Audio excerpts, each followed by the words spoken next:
नमस्कार, मैं नाज़मीन खान और आप देख रहे हैं एसपीएन 9 न्यूज। बिहार में आरजेडी वर्सेस जेडीयू पार्टी देखने को मिल रहा है। महागठबंधन और एनडीए के बीच में जो तकरार देखने को मिल रही है, क्या इसमें कोई एक मसीहा के रूप में काम करता हुआ नजर आएगा? क्या यहाँ पर नैया पार लगाते हुए कई सांसदों के वो देखे जा सकते हैं? दरअसल बिहार में जिस मुद्दे को लेकर चर्चा की जा रही है, वो मुद्दा है सारण लोकसभा सीट पर रोहिणी आचार्य का चुनाव लड़ना। लालू प्रसाद यादव की बेटी है रोहिणी आचार्य, लेकिन रोहिणी आचार्य को लेकर कई बड़ी खबरें सामने आ रही हैं। रोहिणी आचार्य के नामांकन खारिज करने की बात कही जा रही है। ये कहा जा रहा है कि रोहिणी आचार्य ने जो नामांकन दाखिल किया है, उसमें जो आय का ब्यौरा देना चाहिए वो सही तरीके से रोहिणी आचार्य ने नहीं दिया है। यानी कि वो सिंगापुर में भी रही हैं, वहां से भी उनकी कुछ संपत्ति होगी, लेकिन उसका ब्यौरा उन्होंने अपने इस नामांकन पत्र के दौरान नहीं जाहिर किया है। इतना ही नहीं, यहाँ पर जो लालू प्रसाद यादव की बेटी सारण को लेकर कहती हैं कि वो सारण की बेटी हैं, सारण की जनता का प्यार चाहिए, सारण से जुड़ी हुई हैं, तो वहीं भारतीय जनता पार्टी के प्रत्याशी आरोप लगाते हुए नजर आते हैं। भारतीय जनता पार्टी के प्रत्याशी राजीव प्रसाद रूडी की बात करें तो रोहिणी आचार्य की नागरिकता पर भी सवाल खड़े करते हैं। इतना ही नहीं, ये भी कहते हुए नजर आते हैं कि रोहिणी आचार्य जो लालू प्रसाद यादव की बेटी है, वो कहीं ना कहीं अपनी पूरी जानकारी सही तरीके से नहीं दे रही है। जहां ये आरोप लगाए जा रहे हैं भारतीय जनता पार्टी द्वारा, तो वहीं दूसरी तरफ निर्दलीय चुनावी मैदान में उतरे हुए पप्पू यादव जो पूर्णिया सीट पर चुनाव लड़ते भी हैं और जीत का दावा भी कर रहे हैं, तो वही पप्पू यादव अब यहाँ पर आरजेडी को माफ करते हुए नजर आ रहे हैं। तेजस्वी यादव लालू प्रसाद यादव को माफ करते हुए देखे जा रहे हैं और कहीं ना कहीं ये कहा जा रहा है कि लालू प्रसाद यादव की बेटी के समर्थन में वो उतरते हुए नजर आएंगे। यानी कि एक मसीहा के रूप में पप्पू यादव काम कर रहे हैं और रोहिणी आचार्य को जीत के कगार पर पहुंचा सकते हैं। इससे जुड़े हुए तमाम सवाल बनते, मेरी सहयोगी शालिनी मेरे साथ मौजूद है। शालिनी, जैसे कि पप्पू यादव से जब पूछा जाता है कि जो आपकी नाराजगी आरजेडी के साथ चल रही थी, तेजस्वी यादव आपके खिलाफ बोलते हुए नजर आ रहे थे, तो ऐसे में आप क्या कदम उठाएंगे जब आरजेडी की तरफ से लालू प्रसाद यादव ने अपनी ही दोनों बेटियों को मैदान में उतार दिया है, पाटलिपुत्र से मीसा भारती और सारण से रोहिणी आचार्य के लिए? तो यहाँ पर पप्पू यादव ये कहते हैं कि उन्होंने माफ कर दिया है, तेजस्वी यादव से कोई भी नाराजगी नहीं है, और ये भी कहते हुए नजर आते हैं कि वो रोहिणी और मीसा भारती के लिए जरूर प्रचार करते हुए नजर आएंगे। वो कहते हैं कि उनके समर्थक उनके साथ रहेंगे, उनके खिलाफ नहीं उतरेंगे। तो क्या मान लिया जाए कि आरजेडी की तरफ जो नाराजगी थी पप्पू यादव की खत्म हो चुकी है, और नाराजगी खत्म होने का कारण ये है कि वो अपनी जीत का दावा कर रहे हैं, तो जीत वाकई बीमा भारती के खिलाफ सुनिश्चित करते हुए नजर आ रहे हैं पूर्णिया सीट पर? देखिए नाज़मीन, जिस प्रकार से पप्पू यादव ने ये बयान दिया है कि वो तेजस्वी यादव को माफ़ कर चुके हैं, उनसे उन्हें कोई शिकायत नहीं है, तो ऐसे में तो ये बात उन्होंने साफ कर दी है कि कहीं ना कहीं वो अब आरजेडी के खिलाफ नहीं है।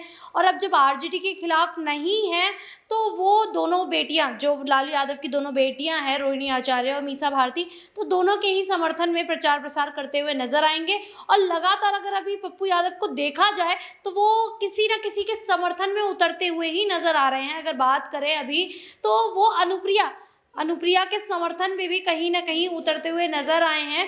तो ऐसे में सवाल ये खड़े हो जाते हैं कि पप्पू यादव को लेकर जहां आरजेडी लगातार उनके खिलाफ बयान दे रही थी बीमा भारती को जिताने के लिए, अब ऐसे में पप्पू यादव ही उन्हें समर्थन दे रहे हैं। तो कहीं ना कहीं ये पप्पू यादव का कह सकते हैं कि उनका दिल इतना बड़ा है कि वो अपने दुश्मनों को भी माफ़ करते नज़र आ रहे हैं और उनके ही समर्थन में उतरते हुए नज़र आ रहे हैं। और साफ तौर पर वो ये भी कह रहे हैं कि मैं सारण से और पाटलिपुत्र से मीसा और रोहिणी के समर्थन में प्रचार प्रसार भी करूंगा। तो हाँ, ये बात तय है कि वो कर सकते हैं कि जिस प्रकार से वो सभी को सपोर्ट करते नज़र आ रहे हैं, समर्थन देते नज़र आ रहे हैं। अगर बात करें हिना साहब की, तो कहीं ना कहीं उनके समर्थन में भी उतरे हैं। तो ऐसे में ये कह सकते हैं कि हाँ, वो आरजेडी में शामिल हो सकते हैं और कहीं ना कहीं सारण से और पाटलिपुत्र में भी वो चुनाव प्रचार करते हुए नजर आ सकते हैं। देखिए बिल्कुल, यहाँ पर पप्पू यादव की बात करें तो हिना साहब के समर्थन में नजर आए, राहुल गांधी के समर्थन में नजर आए, कन्हैया कुमार के समर्थन में नजर आए। इतना ही नहीं, झारखंड चले जाते हैं और जेएमएम की बात करें तो उनके प्रत्याशी अनुप्रिया की बात करें, उनके समर्थन में भी नजर आए। इतना ही नहीं, जम्मू कश्मीर में शहीदों को लेकर भी भारतीय जनता पार्टी पर हमलावर साबित होते हुए दिखाई दिए। लेकिन जहां पप्पू यादव की बात की जा रही है तो वहीं बात उनकी पत्नी की भी कर लेते हैं। पत्नी की बात करें जो रंजीत रंजन है, कांग्रेस पार्टी की नेता है, कांग्रेस पार्टी की ही सांसद है, बिहार से है। तो ऐसे में आरजेडी की तरफ से बार बार कांग्रेस पार्टी को ऑफर किया जा रहा है।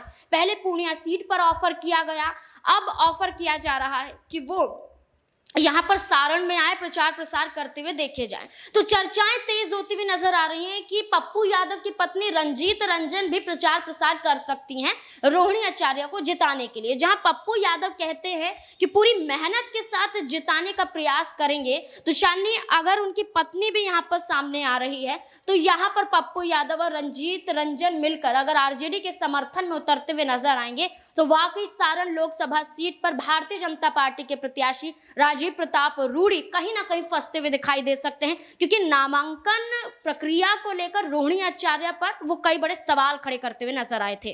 देखिए नाज़मीन, अगर बात करें राजीव प्रताप रूडी की तो जनता वैसे ही उनसे खफा चल रही है, क्योंकि अभी कुछ समय पहले उनका एक वीडियो भी तेजी से वायरल हो रहा था जिसमें उनका बर्ताव जनता के प्रति काफ़ी बेरुखी वाला देखने को मिला था, जिसमें वो जनता से कुछ ये कहते नज़र आ रहे थे कि आपके क्षेत्र में लाइट आ रही है, बिजली मिल रही है, आप एसी में बैठ रहे हैं, कहाँ से आता है बेटा, मेहनत करनी पड़ती है। इस तरीके के वो तमाम जनता को ऐसे बयान देते नज़र आए हैं।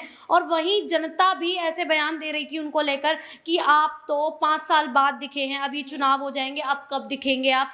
तो जनता, ये बात तो अब साफ कर दी जनता ने कि कहीं ना कहीं राजीव प्रताप रूडी को लेकर वो वैसे ही नाखुश है। तो यहाँ पे ये कह सकते हैं कि कहीं ना कहीं रोहिणी का जो रास्ता है वो पूरी तरीके से साफ हो चुका है। और अगर पप्पू यादव उनके समर्थन में आ जाते हैं तो फिर तो रोहिणी आचार्य का वहाँ से जीतना तय हो चुका है।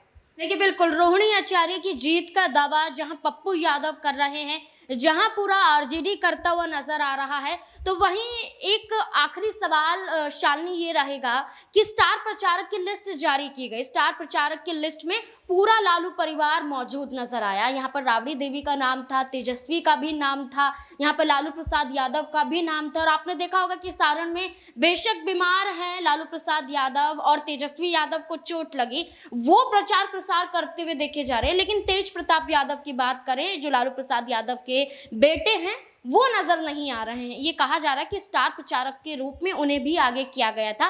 क्या रोहिणी आचार्य के प्रचार के लिए उन्हें आगे आना चाहिए था और अभी तक नहीं आए हैं? तो क्या कोई रणनीति बना रहे हैं कि कैसे अपनी बहनों को जिता सके? नाज़मीन, अगर तेज प्रताप यादव की बात करें तो ऐसा देखा गया है कि वो राजनीति में उतना सक्रिय नहीं रहे हैं जितना तेजस्वी यादव रहे हैं, लालू यादव रहे हैं। और अब अगर देखा जाए तो रोहिणी आचार्य, मीसा भारती, ये सभी लगातार अब जनता के बीच जा रहे हैं, महासभाएं कर रहे हैं और उनके बीच जाकर चुनाव प्रचार कर रहे हैं। लेकिन तेज प्रताप यादव की बात की जाए तो वो उतना खुलकर सामने नहीं आते हैं। अभी कुछ कल की अगर बात की जाए तो तेज प्रताप यादव ने जो कश्मीर में हमला हुआ था एयरफोर्स के जो वाहन थे उन पर, उसको लेकर वो कहीं ना कहीं बीजेपी को घेरते हुए नजर आए थे। लेकिन कहीं वो अपनी बहनों के लिए चुनाव प्रचार करते हुए नजर नहीं आए हैं अभी तक। तो ऐसा कह सकते हैं कि या तो वो कोई रणनीति बना रहे हैं या ये भी कह सकते हैं कि वो राजनीति में खुलकर आना ही नहीं चाह रहे। उन्हें ऐसा लगता है कि उनके पिता, उनकी बहनें और उनके भाई काफ़ी हैं उनकी बहनों को जीत दिलाने के लिए। देखिए बिल्कुल, यहाँ पर जीत तो वाकई यहाँ पर मुमकिन नजर आती है जैसा कि दावा किया जा रहा है। लेकिन अब यही देखना होगा कि क्या सारण लोकसभा सीट पर रोहिणी आचार्य के समर्थन में पप्पू यादव, रंजीत रंजन और पूरा लालू परिवार है, तो क्या ऐसे में चुनौतियां रोहिणी आचार्य, राजीव प्रताप रूडी को दे पाएंगी? क्या लगता है आपको? क्या है आपकी राय? कमेंट सेक्शन में जरूर बताएं। देखते रहे SPN9 न्यूज़। धन्यवाद।